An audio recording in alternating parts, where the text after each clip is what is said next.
fac o piesă tare și să devin celebru, să fiu original și să nu fac ce face restul.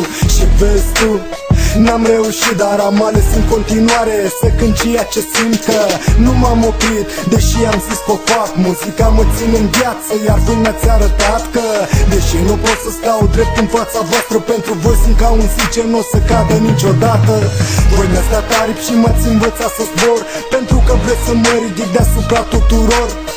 Nu-i ușor, dar nu mă las, deși de multe ori simt că rămân fără glas. Mă simt atras de sunete și tobe, iar asta mă face să-mi pun sufletul pe note. I-aș da și voce să spună tot ce simte, dar tot ce simte el nu se exprimă în cuvinte. La mine în cartier lumea știe cine sunt, știe cine sunt, știe cine sunt. Și sunt văzut bine, așa că nu mă plâng. Bine, nu mă plâng, bine, nu mă plâng.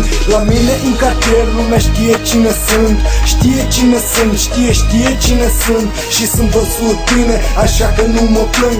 Bine, nu mă plâng, bine, nu mă plâng. Am fost condamnat pe viață să fiu diferit de tine și să fac muzică dintr-un scaun cu rotile.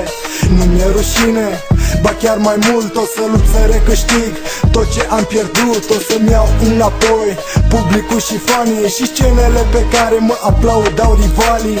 Străzile cu toți golanii și combinații tari din care să iasă banii, o să-mi iau înapoi zilele cu soare, după care am tânjit cât am stat în spitale. O să iau tot, nu las nimic în urmă, deși îmi este teamă că timpul nu o să-mi ajungă.